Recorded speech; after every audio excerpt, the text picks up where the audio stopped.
Hey everyone, so this is the part 2 of classification of diseases. If you haven't watched the first part yet, go first watch that part 2. Okay, उसकी link जो है नीचे description में मिल जाएगी. Okay, so let's get started with the part 2 of classification of diseases.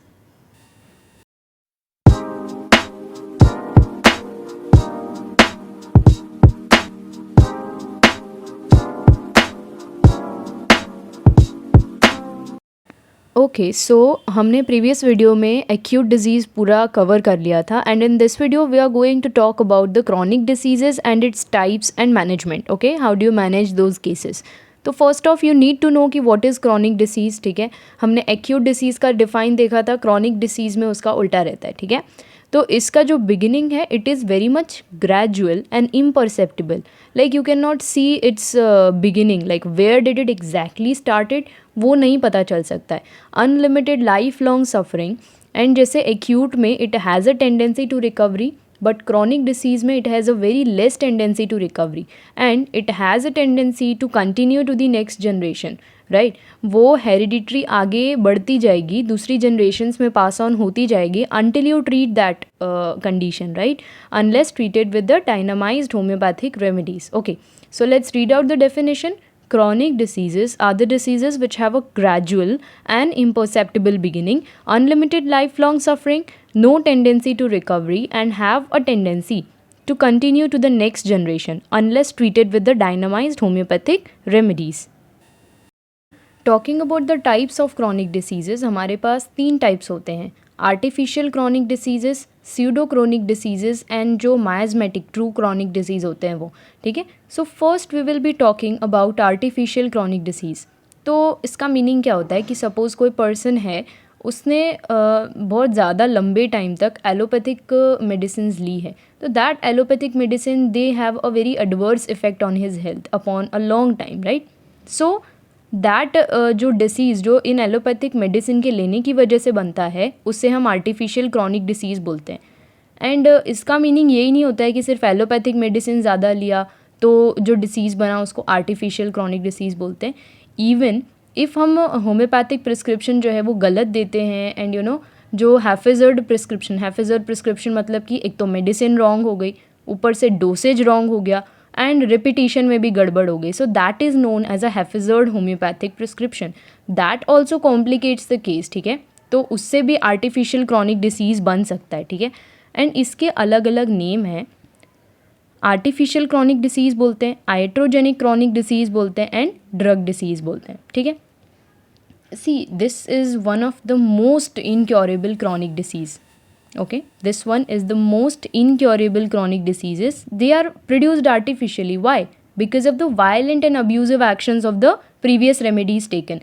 And उस violent action की वजह से जो लार्ज डोजेज़ लिए हैं एलोपैथिक मेडिसिन के, उसके लार्ज डोजेज़ की वजह से वो हमारी वाइटल एनर्जी को इतना ज़्यादा डिरेंज कर देते हैं कि हमारी बॉडी में एक आर्टिफिशियल डिसीज़ बन जाती है. ठीक है, अभी उसको प्रोटेक्ट करने के लिए, हमारी बॉडी को प्रोटेक्ट करने के लिए हमारी बॉडी का जो हमारा जो वाइटल फोर्स है वो एक सर्टन रिएक्शन क्रिएट करता है हमारी बॉडी में. अभी ये जो सेल्फ प्रोटेक्शन का जो प्रोसेस चल रहा है ना, वो उस प्रोसेस के टाइम पे क्या होता है कि हमारी बॉडी कुछ पार्ट ऑफ उसकी वाइटैलिटी जो है उसको लूज़ कर देती है. ठीक है, तो उसने हमारी अब इसमें टोटली पूरा हुआ क्या कि हमारे बॉडी में एक आर्टिफिशियल क्रॉनिक डिसीज़ बनी. उस आर्टिफिशियल क्रॉनिक डिसीज़ को हटाने के लिए हमारी बॉडी ने कुछ रिएक्शन दिया एंड उस रिएक्शन की वजह से कुछ पार्ट ऑफ वाइटैलिटी जो है वो चली गई. ठीक है, so that further cripples the body internally and externally. And footnote 274 aphorism में हेनेमन सर ने जो पुराने टाइम में एलोपैथिक जो चीज़ें थी जैसे कि लीच एप्लीकेशन था, ब्लड लेटिंग था, परगेटिव्स था, इश्यूज़ है, सेटॉन्स हैं, ये सारी पुरानी मेथड्स हैं एलोपैथिक ट्रीटमेंट की, उसको काफ़ी ज़्यादा क्रिटिसाइज़ किया है. ही सेज़ कि ये चीज़ें जो है ना ये मतलब पर्सन को ठीक नहीं करता है, ये जस्ट उसको और डिरेंज कर देता है. ठीक है, okay. The second type is false chronic disease या स्यूडो क्रॉनिक डिसीज़. तो इसका मीनिंग ये होता है, नाम में ही पता चल रहा है स्यूडो है या फॉल्स है, इसका मतलब इट इज़ नॉट एग्जैक्टली, मतलब रियली वो प्रेजेंट नहीं है. रियली प्रेजेंट नहीं है उसका मतलब क्या है कि कुछ जो हैबिट्स होती है पेशेंट्स की कि जिनकी वजह से उनको परसिस्टेंटली एक कंप्लेन रहती है जो उनको ऐसा लगता है कि it's a chronic disease. Right, यानी कि वो असली में कोई क्रॉनिक डिसीज़ नहीं है। अगर वो उस आदत को छोड़ देते हैं तो वो डिसीज़ जो है, जो भी उनको सिम्टम्स आ रहे हैं वो चले जाएंगे। ओके, सो प्योरली वो कोई क्रॉनिक डिसीज़ नहीं हुआ। जैसे कोई बंदा है, he is smoking, okay, he is a chronic heavy smoker, तो उसकी वजह से उसको परसिस्टेंटली कफ रहने ही वाला है।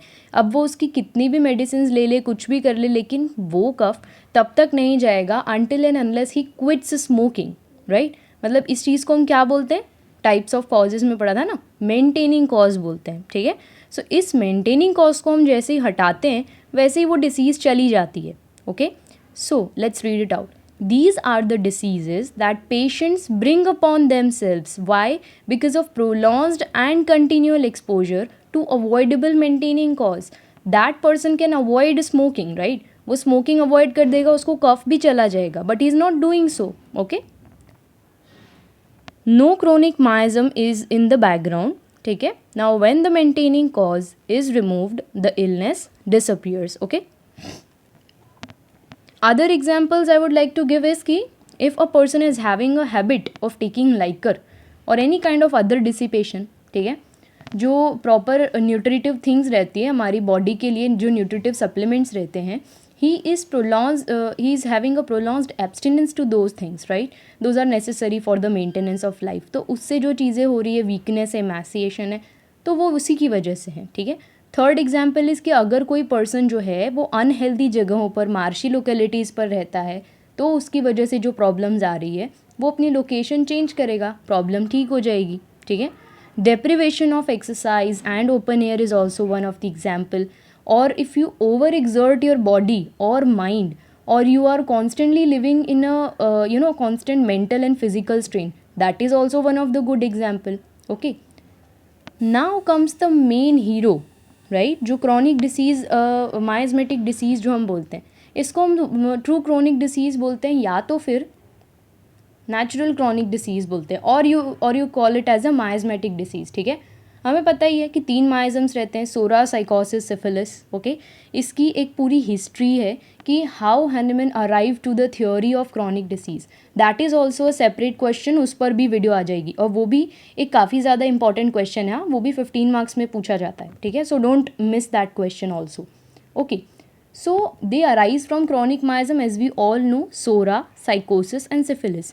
सोरा तो हर चीज़ का रूट हेड है, हर डिजीज़ के रूट में सोरा ही होता है। ओके, पहले बैकग्राउंड में सोरा रहेगा, अगर कोई और मायाज़म कॉम्प्लिकेट होता है तो it can be sycosis and syphilis, and tubercular भी एक मायाज़म ऐड है।